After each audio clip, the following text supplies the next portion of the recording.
ರಾಜ್ಯ ಸರ್ಕಾರ ಜಾಹೀರಾತನ್ನು ನಿರಂತರ ದಿನ ಕೊಡ್ತಾ ಇದ್ದಾರೆ. ಅವ್ರು ಜಾಹೀರಾತು ಕೊಡ್ತಾ ಇರೋದ್ರಿಂದ ಪತ್ರಿಕೆಗಳಿಗೆ, ಮಾಧ್ಯಮಗಳಿಗೆ ಒಂದಷ್ಟು ಸಹಕಾರ ಸಿಗ್ತಾ ಇದೆ.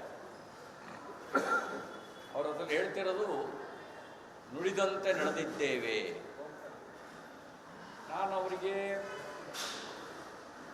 ಪ್ರಶ್ನಿಸೋದಕ್ಕೆ ಬಯಸ್ತೇನೆ, ನೀವು ಚುನಾವಣಾ ಪೂರ್ವದಲ್ಲಿ ರಾಜ್ಯದ ಎಲ್ಲ ನಿರುದ್ಯೋಗಿ ಯುವಕರಿಗೆ ಅಂತ ಹೇಳಿದ್ರಿ. ಇವತ್ತು ನೀವು 5ನೇ ಗ್ಯಾರಂಟಿ ಯುವ ನಿಧಿ ಅಂತ ಕೊಡ್ತಾ ಇರೋದು ಎಲ್ಲ ನಿರುದ್ಯೋಗಿ ಯುವಕರಿಗೆ ಅಲ್ಲ. 2022-23ನೇ ಸಾಲಿನಲ್ಲಿ ನಿರುದ್ಯೋಗಿಯಾಗಿ ಇರುವಂಥವರಿಗೆ ಮಾತ್ರ ಅಂತ ಮಾಡಿದ್ದೀವಿ. ನುಡಿದಂತೆ ನಡೆದಿದ್ದೀವಿ ಅನ್ನೋದಕ್ಕೂ ನೀವು ಮಾಡ್ತಿರೋದಕ್ಕೂ ಅಜಗಜಾಂತರ ವ್ಯತ್ಯಾಸ ಇದೆ.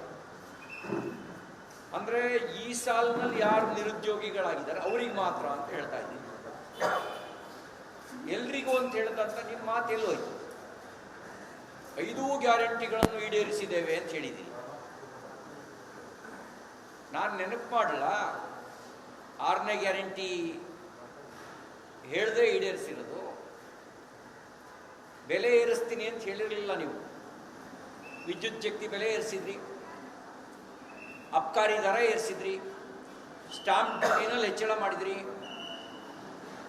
ಮೋಟರ್ ವೆಹಿಕಲ್ ರಿಜಿಸ್ಟ್ರೇಷನ್ ದರವನ್ನು ಹೆಚ್ಚಿಸಿದ್ರಿ, ಪೆಟ್ರೋಲ್ ಮತ್ತು ಡೀಸೆಲ್ ಮೇಲೆ ಸೆಸ್ ಹಾಕಿದ್ರಿ.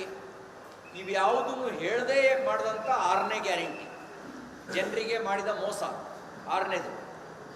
7ನೇ ಗ್ಯಾರಂಟಿ ಹೇಳಲ್ಲ, ನೀವು ವಿದ್ಯುತ್ ಕಡಿತ ಮಾಡ್ತೀವಿ ಅಂತ ಹೇಳಿರಲಿಲ್ಲ. ಇವತ್ತು ಹಳ್ಳಿಗಳಲ್ಲಿ ವಿದ್ಯುತ್ ಕಡಿತ ಇದೆ, ಕುಡಿಯೋ ನೀರು ಕೊಡೋದು ಸಮಸ್ಯೆ ಆಗಿದೆ.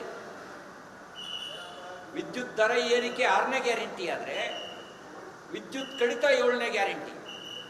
8ನೇ ಗ್ಯಾರಂಟಿ ಹೇಳಲ್ಲ, ಅಭಿವೃದ್ಧಿ ಕಾರ್ಯಗಳನ್ನು ಸ್ಥಗಿತ ಮಾಡಿರೋದು ನಿಮ್ಮ 8ನೇ ಗ್ಯಾರಂಟಿ, ನೀವು ಹೇಳ್ದಲೇ ಮಾಡಿರೋದು.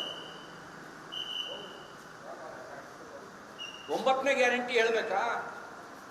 ಜಾತಿ ಎತ್ತು ಕೊಟ್ಟೋದು ನೀವು 9ನೇ ಗ್ಯಾರಂಟಿ. ಇದನ್ನು ಹೇಳಿರಲಿಲ್ಲ ನೀವು. ಜಾತಿ ಎತ್ತಿ ಕಟ್ಟಿ ಹೊಡೆದಾಡಿಸೋದು ನಿಮ್ಮ 9ನೇ ಗ್ಯಾರಂಟಿ. ಕಾಂತರಾಜ ಆಯೋಗ, ಆ ಆಯೋಗವನ್ನು ಸಾಮಾಜಿಕವಾಗಿ, ಆರ್ಥಿಕವಾಗಿ, ಶೈಕ್ಷಣಿಕವಾಗಿ ದುರ್ಬಲರಾದವರಿಗೆ ನ್ಯಾಯ ಕೊಡೋದಕ್ಕೆ ಬಳಕೆ ಮಾಡ್ತಿಲ್ಲ ನೀವು. ನೀವು ಅದನ್ನು ಬಳಕೆ ಮಾಡ್ತಿರೋದು ಜಾತಿಯನ್ನು ಎತ್ಕಟ್ಟೋದಕ್ಕೆ ಬಳಕೆ ಮಾಡ್ಕೊಂಡಿದ್ದೀರಿ. ನಿಮ್ಮದೇ ಸಂಪುಟದ ಸಚಿವರು ಒಬ್ಬೊಬ್ಬರು ಒಂದೊಂದು ಜಾತಿ ನೇತೃತ್ವ ವಹಿಸಿ ಹೊಡೆದಾಡುವ ನೇತೃತ್ವವನ್ನು ವಹಿಸಿದ್ದಾರೆ.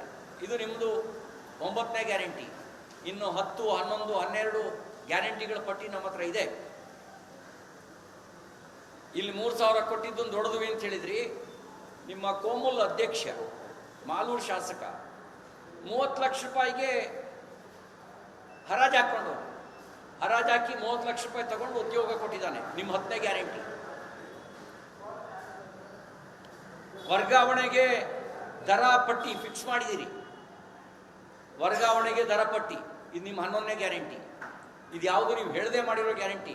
ಹಾಗಾಗಿ ಮುಂದೆ ಹೇಳಬೇಕಾದ್ರೆ ಹೇಳದೆ ಮಾಡಿದ್ದೇವೆ ಅಂತ ಹೇಳಬೇಕಾಗತ್ತೆ. ಇವೆಲ್ಲ ನೀವು ಹೇಳದೆ ಬೆಲೆ ಏರಿಕೆ ಮಾಡಿದ್ದೇವೆ, ಹೇಳದೆ ಜಾತಿ ಜಗಳ ಹಚ್ಚಿದ್ದೇವೆ, ಹೇಳದೆ ಹುದ್ದೆಗಳನ್ನು ಹರಾಜಿಗಿಟ್ಟಿದ್ದೇವೆ,